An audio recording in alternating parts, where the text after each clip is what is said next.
Bismillahirrahmanirrahim. Assalamualaikum warahmatullahi wabarakatuh. Alhamdulillahirabbil alamin. Wassalatu wassalamu ala nabiyyina Muhammadin khatamil anbiya'i wal mursalin wa ala alihi wa sahbihi ajmain. Asyhadu an la ilaha illallah wa asyhadu anna Muhammadan abduhu wa rasuluh.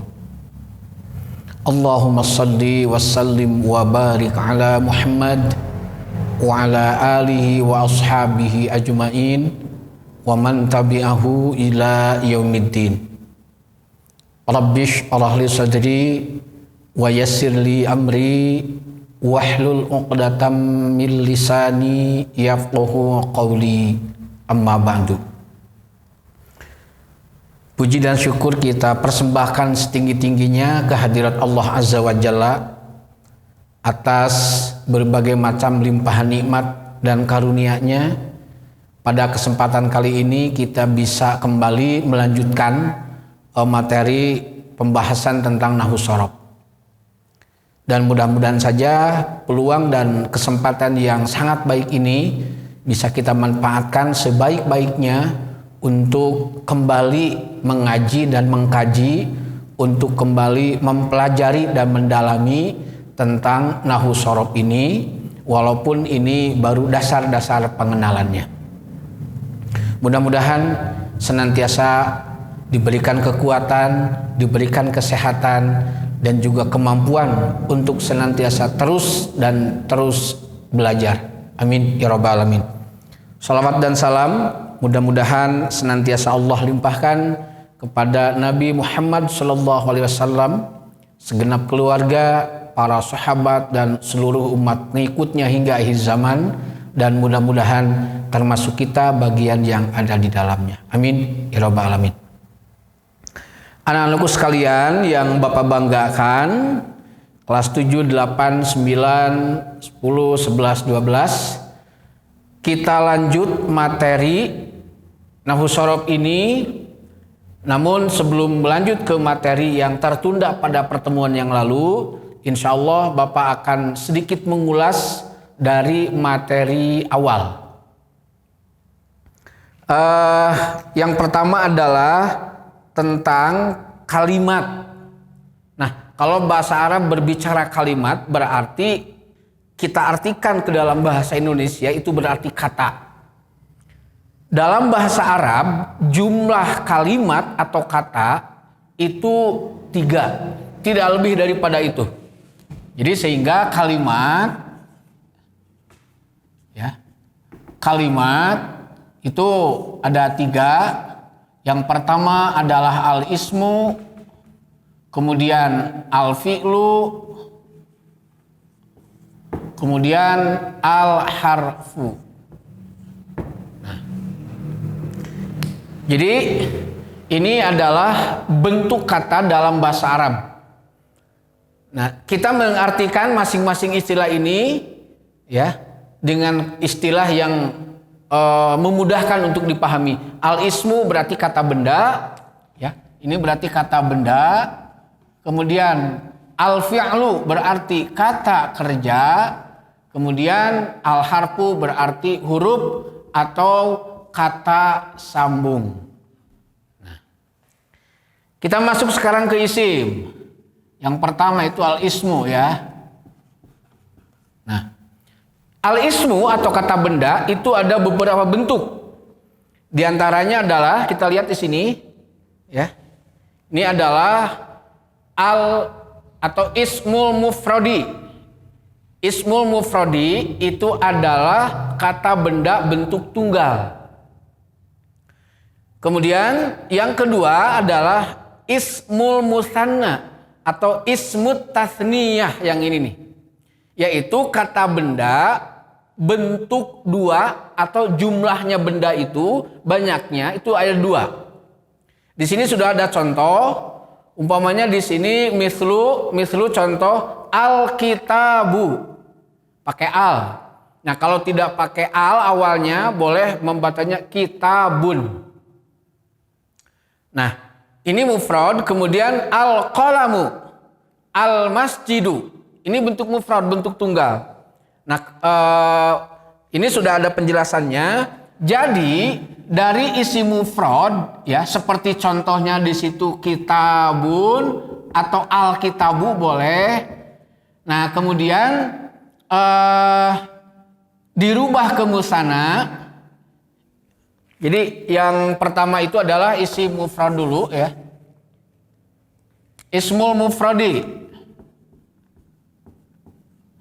Ismul mufradi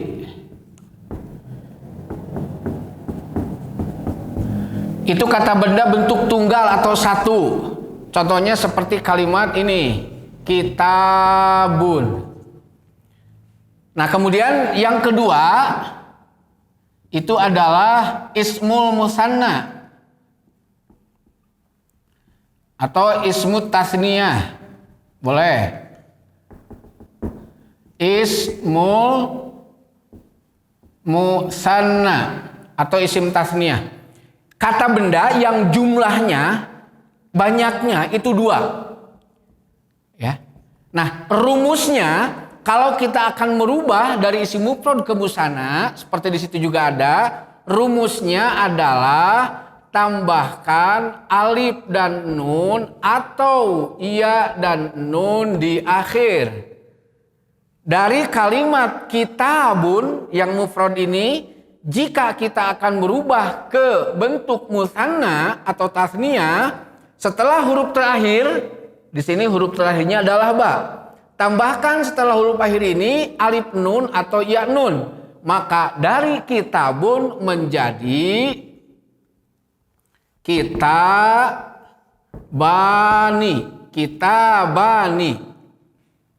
Tambahkan ya nun setelah huruf akhir yaitu ba di sini, maka menjadi kitabaini. Insya Allah tidak sulit. Ini ada rumus khusus yang merubah dari isim mufrad ke musanna. Qalamun, qalamani, qalamaini. Masjidun, masjidani, masjidaini. Dan banyak contoh lain yang kita bisa buat dari mufrad menjadi musanna. Kemudian yang ketiga adalah ismul jam'i. Yang ketiga adalah ismul jam'i.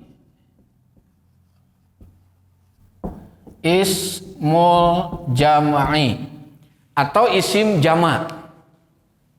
Nah, kalau tadi isim mufrad itu kata benda bentuk tunggal. Isim musanna itu kata benda bentuk 2. Nah, kalau lebih daripada 2 dalam bahasa Arab itu disebut jama'. Secara kata saja jama' itu berarti banyak.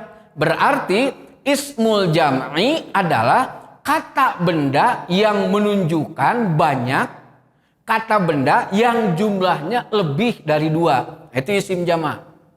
Nah, ismul jam'i atau isim jama' ini ada 3 bentuk. Nih, ismul jam'i bentuknya yang pertama adalah jama'ut taksiri, jama' taksir. Jama' taksir yaitu kata benda bentuk jama' atau banyak dan perubahannya dari mufrad ke bentuk jama' itu berubah secara tidak beraturan. Contoh nih, kitabun yang tadi contohnya di mufrad ada kitabun sebuah buku. Nah, isim mufrad itu rubah ke bentuk jama' menjadi kutubun. Qalamun mufrad rubah ke jama' taksir menjadi aqlamun. Beda dengan kitabun. Kitabun menjadi kutubun. Qalamun menjadi aqlamun. Tidak begini.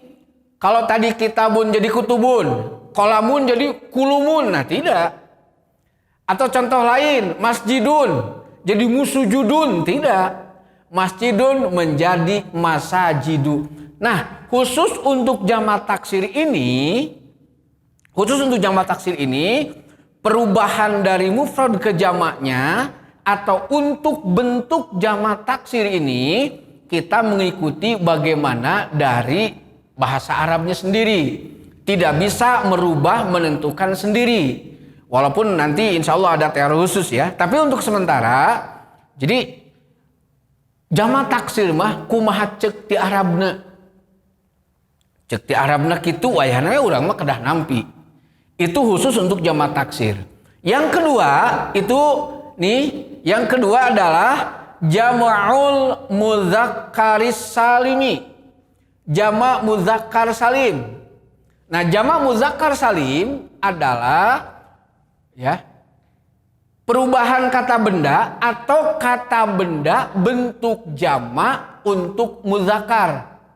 Jangan lupa istilahnya yang harus ananda sekalian pahami. Istilah ini nih, ada istilah muzakkar, ada istilah muzakkar, muzakkarun, ada juga istilahnya muannasun atau muannas. Nah, istilah ini muzakkar berarti untuk laki-laki.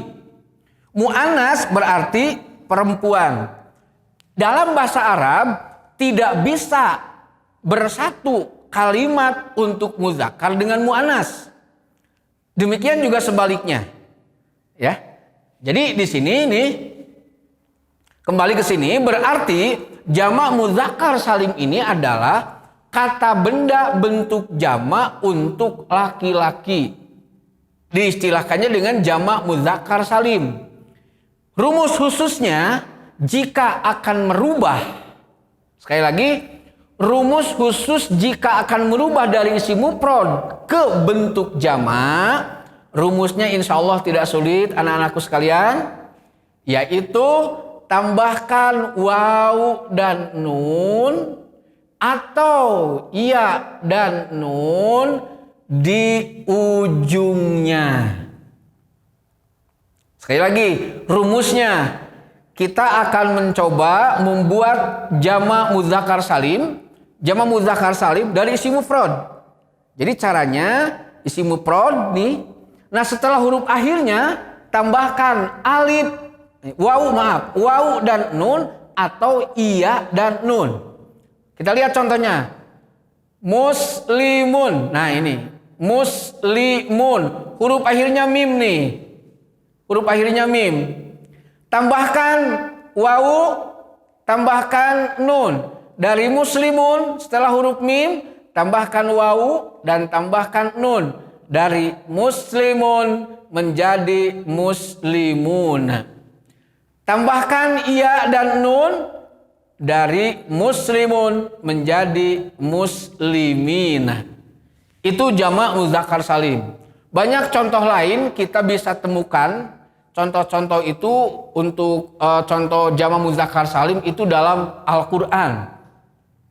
Ya, jadi untuk jamak ini, ya, jadi yang pertama ismul jam'i itu adalah jam'ul mudzakkaris salimi, ya.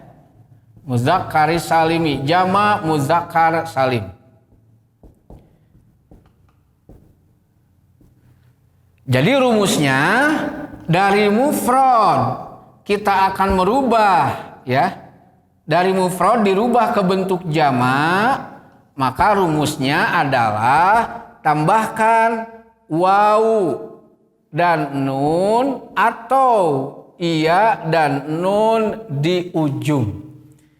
Contoh lain umpamanya shadiqun. Nah, ini shadiqun. Huruf akhirnya adalah qaf. Tambahkan waw nun maka menjadi shadiquna. Shadiquna. Tambahkan ya nun maka menjadi shadiqina. Nah, jadi shadiquna, shadiqina. Yang ketiga adalah jamak muannas salim. Nih, yang ketiga nih. Jamak muannas salim adalah bentuk kata benda untuk jamak tapi khusus untuk perempuan. Makanya tadi Bapak menyelipkan istilah ada muzakkar, ada muannas. Kalau muzakkar berarti laki-laki, muannas untuk perempuan. Berarti jama' muannas salim ini adalah kalimat kata benda bentuk jama' tapi khusus untuk jenis perempuan. Nah, ini juga bisa kita membuat contoh dengan rumus yang sudah ditentukan. Rumusnya adalah jika kita akan membuat jama' muannas salim dari isim mufrad, rumusnya ini nih. Tambahkan alif dan ta di ujung. Contoh nih, muslimun. Huruf akhirnya adalah mim. Nah, setelah huruf akhir inilah tambahkan huruf alif dan ta. Muslimun menjadi muslimatun. Mu'minun, setelah huruf nun nih tambahkan alif dan ta. Mu'minatun. Shadiqun, shadiqatun. Salihun, salihatun. Itu untuk jama' muannas salim. Kemudian berikutnya adalah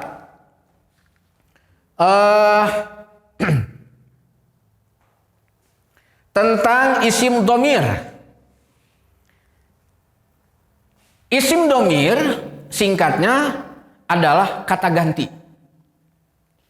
Dalam bahasa Arab, isim domir ada dua. Nih, isim domir yang munfasil, yang kedua isim domir yang muttasil. Dan masing-masing itu banyaknya ada 14. Domir yang munfasil yaitu huwa, huma, hum, hiya, huma, hunna, anta, antuma, antum, anti, antuma, antunna, ana, nahnu. Itu domir yang munfasil. Nah, domir yang muttasil jumlahnya sama ada 14. Yaitu hu, huma, hum, ha, huma, hunna, ka, kuma, kum, ki, kuma, kunna, ya, nah. Ada pertanyaan nih, Pak, bagaimana caranya kalau kita bagaimana caranya untuk membedakan apakah ini domir yang muttasil atau domir yang munfasil? Umpamanya kita baca Al-Quran nih, kita baca Al-Quran, kita menemukan isim domir, bingung nih, ini kira-kira isim domir yang mana nih? Domir yang muttasil atau munfasil? Insya Allah tidak sulit anak-anakku sekalian. Begini nih, untuk memudahkan membedakan tentang domir.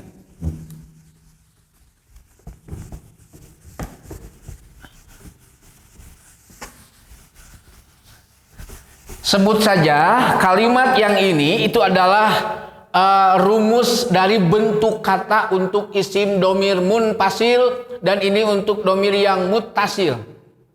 Secara teks saja, kata munfasil itu artinya terpisah. Terpisah. Nah, kalau muttasil berarti bersatu. Artinya ketika kita akan membedakan dalam kalimat bahasa Arab, apakah umpamanya ini domirnya yang muttasil atau munfasil? Lihat dalam penulisannya. Contoh begini. Ini kalimat ini nih.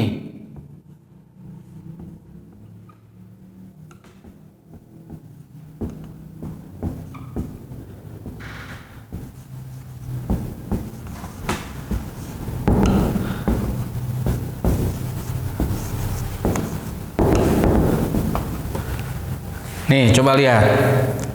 Allahu la ilaha illa huwal hayyul qayyum. Di sini kita menemukan isim domir yaitu huwa.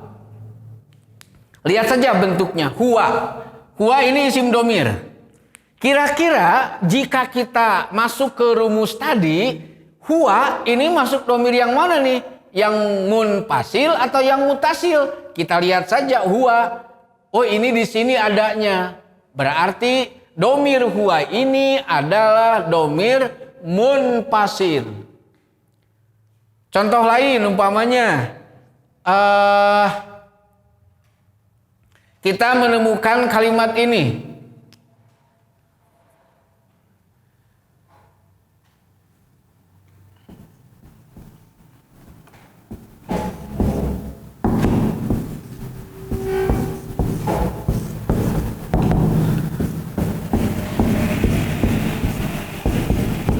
Bima unzila ilaika. Bima unzila ilaika. Nah, di sini ada isim domir nih. Ka. Lihat. Kita lihat ke rumus yang tadi, ya. Kalau kita di sini menemukan ka, kita lihat di sini. Ini mana nih? Ada tidak di sini nih? Di atas? Tidak ada ternyata. Kita lihat di bawah. Nah, ini ada ka. Berarti isim domir ini adalah munfasil dari kalimat wa ma unzila ilaika. Ka di sini isim domir dan masuk kepada kelompok isim domir yang muttasil. Yang pertama, yang kedua, untuk memudahkan membedakan apakah ini isim domir yang munfasil atau yang mutasil, lihat dalam penulisannya. Jika dalam penulisannya bersambung, maaf bukan bersambung, disambung, itu berarti isim domir mutasil.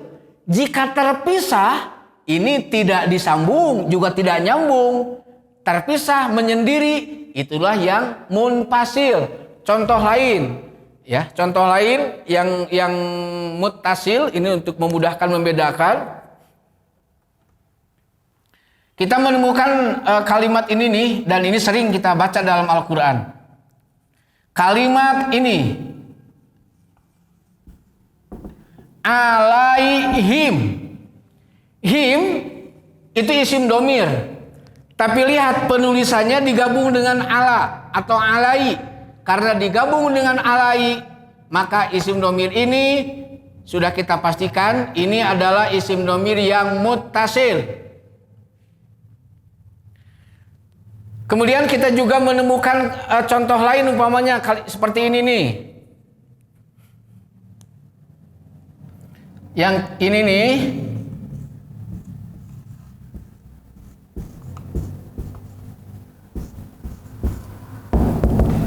La ilaha illa anta. Ini isim domir. Tapi lihat penulisannya. Kalimat anta tidak disambung dengan tulisan sebelah sini. Dia berdiri sendiri. Tidak bersambung, tapi berdiri sendiri. Nah, jika isim domir penulisannya terpisah, bisa kita pastikan itu adalah isim domir yang munfasil. Ya, berikutnya adalah ismul isyarah.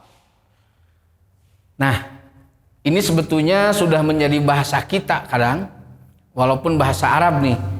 Dari kalimat isyarah, kemudian isyarat, kemudian ke bahasa kita menjadi isyarat. Jadi dari isyarah, isyarat, kemudian jadi isyarat. Jadi bahasa isyarat. Nah, maksudnya di sini ismul isyarah itu adalah kata tunjuk, kata isyarat. Contoh, tuh lihat yang itu. Coba lihat yang ini, ya. Jadi pamidina bahasuna mah itu ieu eta, tah eta teh panuduhkeun. Tah kecap nuduhkeun teh dina bahasa Arab disebatna ismul isyarah atau isim isyarah. Ingat, jangan lupa lagi nih. Tadi Bapak sampaikan, di dalam bahasa Arab itu senantiasa ada kata yang penggunaannya khusus untuk laki-laki, ada juga kata yang khusus digunakan untuk perempuan. Jika digunakan untuk laki-laki berarti muzakkar, ingat. Jika digunakan untuk perempuan berarti muannats. Ya. Nah, kita lihat saja contohnya nih, yang mufrad nih. Ini bentuk isim isyarah yang mufrad. Untuk muzakarnya hadza. Untuk muannasnya hadhihi. Untuk musannanya muzakar hadzani. Muannasnya hatani. Untuk bentuk jamaknya, untuk muzakar zalika. Untuk muannasnya tilka. Kita lihat beberapa bentuk contoh. Ini contoh sederhana. Ini memudahkan untuk bisa kita pahami nih dari isim isyarah ini. Umpamanya kalimatnya ini nih. Hadza Muhammadun. Hadza Muhammadun. Kita tahu jika Muhammad itu sudah pasti laki-laki. Nah, karena ini bentuk laki-laki atau muzakkar, otomatis isim isyarahnya hadza. Ya. Ini muzakkar. Jika kalimat ini muzakkar, berikutnya juga harus muzakkar. Contoh yang muannasnya sekarang, umpamanya kalimat ini nih. Hazihi Aisyatu. Hazihi Aisyah. Aisyah itu perempuan atau muannas istilahnya. Nah, karena ini perempuan, karena ini muannas, otomatis isim isyarahnya juga harus muannas. Atau karena hazihi adalah isim isyarah untuk muannas, otomatis setelah hazihi ke sininya juga itu harus muannas. Tidak boleh begini. Tidak boleh begini nih. Umpamanya begini. Hazihi Muhammadun. Tidak boleh, salah. Kenapa? Ini kan muannas. Sementara ini muzakkar. Jadi tidak mungkin kata yang muzakkar dan muannas disatukan. Atau seperti ini yang di atas awalnya, isim isyarahnya hadza. Kemudian berikutnya hadza Aisyah. Nah, ini juga sangat tidak mungkin. Kenapa? Ini kan muzakkar. Sementara ini muannas. Jadi sangat tidak mungkin ada kalimat seperti ini. Jadi jika isim isyarahnya adalah muzakkar, maka pasti kalimat berikutnya pun akan muzakkar. Jika awalnya muannas, isim isyarahnya, kalimat berikutnya pun otomatis akan sama muannasnya.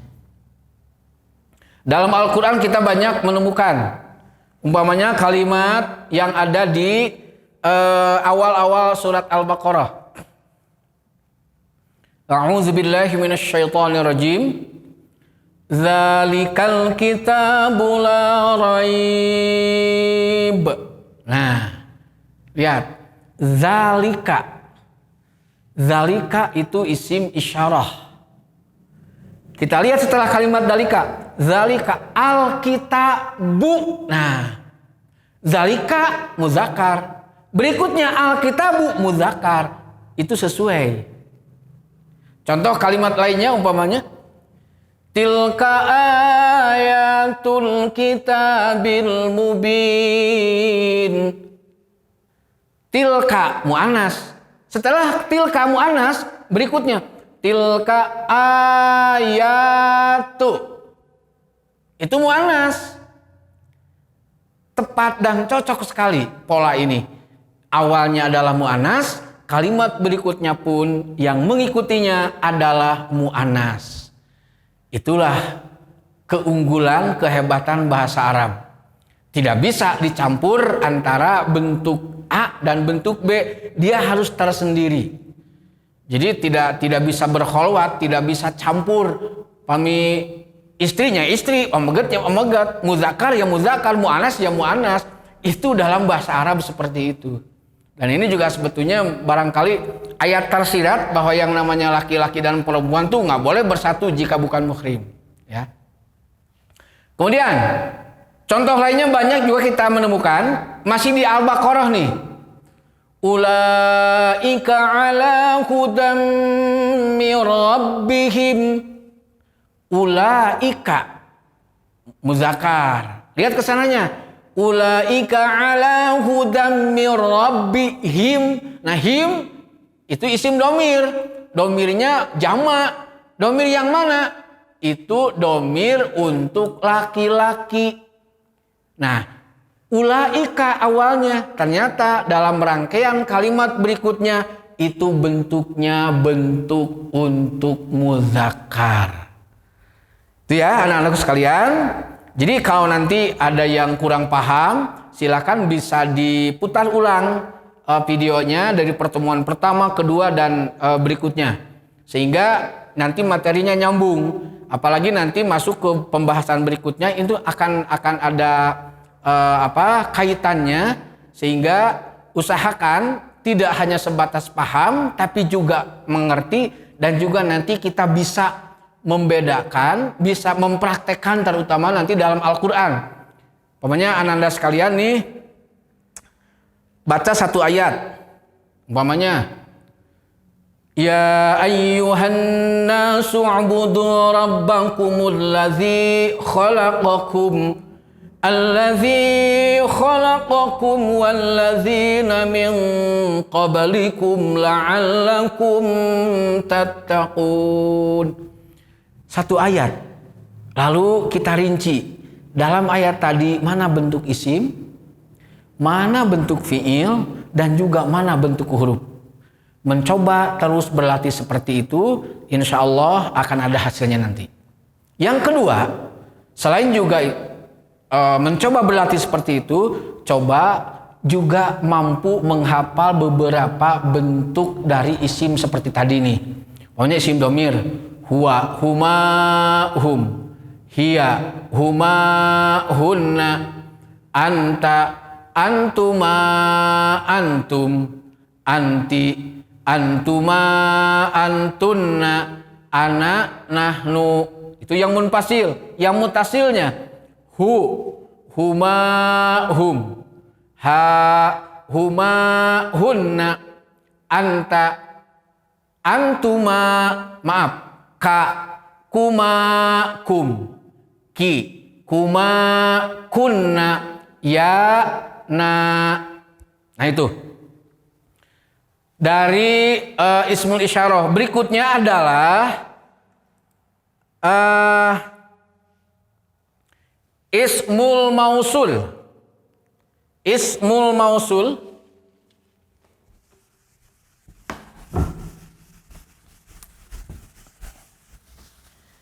apa itu ismul mausul, atau dengan mudah kita bisa sebutkan ismul mausul atau isim mausul. Isim mausul adalah kata sambung. Singkatnya, sederhananya itu pengertiannya. Isim mausul adalah kata sambung. Kita lihat ya contoh-contohnya. Ini sering kita temukan dan harus senantiasa diingat. Dalam bahasa Arab, kata itu ada untuk muzakkar, juga ada untuk muannats. Ingat itu selalu ya. Baik itu untuk bentuk mufrad, bentuk musanna, ataupun bentuk jamak, pasti senantiasa ada bentuk muzakkar dan muannatsnya. Seperti ini nih, ada semua. Jadi harus senantiasa dilihat. Kenapa? Karena tidak mungkin kata muzakkar awalnya lalu disambung langsung dengan muannats, tidak mungkin. Ataupun sebaliknya. Kita lihat contohnya. Ini adalah isim mausul atau kata sambung nih. Allazi, ini untuk muzakkar. Untuk muannasnya allati.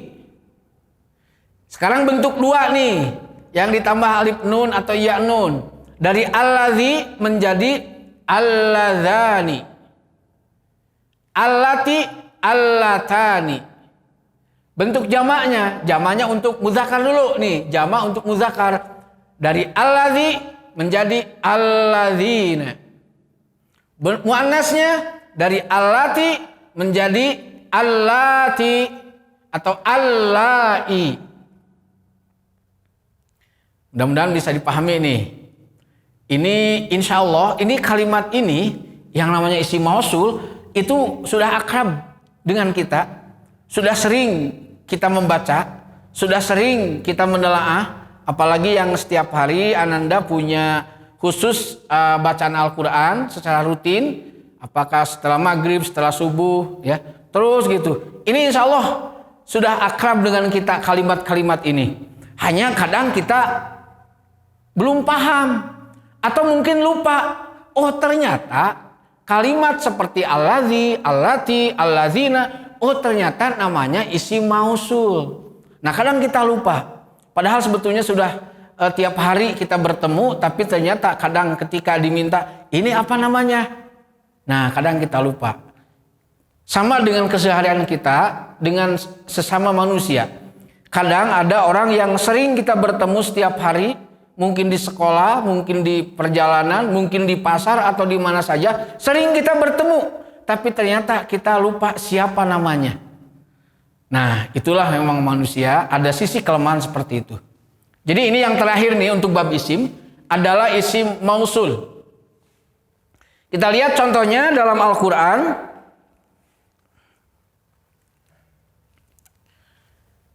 Nih contoh yang ini nih.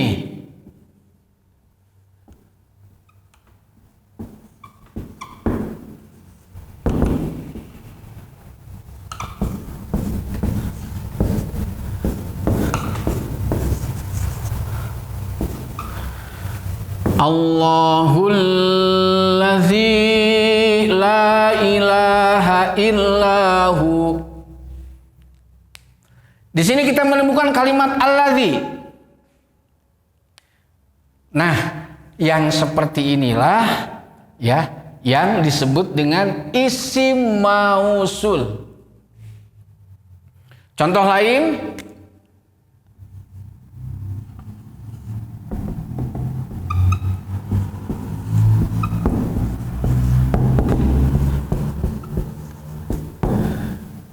ya ayyuhal ladzina amanu. Nah, di sini kita menemukan alladzi. Contoh lain,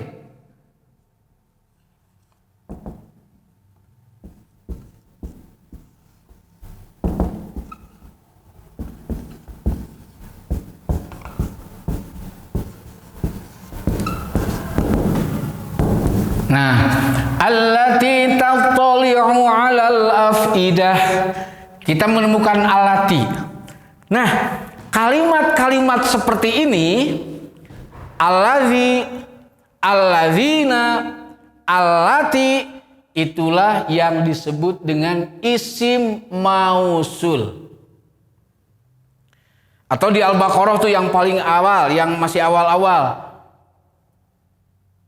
Walladzina yu'minuna bima unzila ilaika wa ma unzila min qablik. Alladzina, walladzina, wa kemudian alladzina. Nah, alladzina itu juga sama ya, termasuk kepada isim mausul. Atau ya ayat yang ketujuh, ayat yang keenam. Innalladzina kafaru sawa'un 'alaihim. Innalladzina, alladzina itu juga sama isim mausul. Nah, jadi diulang lagi nih. Jadi pertama, dalam bahasa Arab kata atau kalimat itu jumlahnya cuma 3, ya, cuma 3. Nih begini berarti 3 nih, yaitu isim, fiil dan huruf. Isim ada beberapa bentuk isim, ada 6. Yang pertama adalah isim mufrad, yang kedua adalah isim musanna, yang ketiga adalah isim jama', kemudian isim domir, kemudian isim isyarah, kemudian yang keenam adalah isim mausul. Insya Allah dengan kita mencoba terus belajar, dengan kita coba terus mengulang, insya Allah nanti akan ada hasil. Dan diharapkan nanti Ananda sekalian tidak hanya materi ini menjadi penunjang pelajaran bahasa Arab, tapi juga bisa merupakan penunjang pelajaran PAI, terutama nanti kita mampu menerjemahkan bahasa Arab, Al-Quran apalagi, itu menerjemahkannya tidak hanya menerjemahkan, tapi sesuai dengan kaidah bahasa Arab. Tidak mungkin kata benda diterjemahkan kata kerja. Kata kerja bentuk lampau diterjemahkan dengan kata kerja bentuk sedang. Tidak mungkin itu. Nah, itulah manfaat dari kita mempelajari ilmu nahwu shorof ini. Mudah-mudahan bermanfaat, jadi kebaikan untuk semuanya. Dan jangan lupa untuk senantiasa mengulang lagi dari materi pertama, kedua, dan ketiga. Bahkan tidak salah kalau Anda sekalian, tolong disimpan video pembelajaran nahwu shorof ini, ya, karena insya Allah manfaatnya dan pentingnya tidak hanya untuk sekarang dan tidak hanya untuk sekali. Ya, jika disimpan, satu saat ingin mengulang, belajar sendiri, insya Allah bisa diputar lagi. Terima kasih. Mudah-mudahan semuanya dalam keadaan sehat, dalam keadaan ridha Allah, dan senantiasa Allah memberikan kemudahan dan keberkahan dalam setiap usaha dan rencana kita. Amin ya rabbal alamin. Wassalamualaikum warahmatullahi wabarakatuh.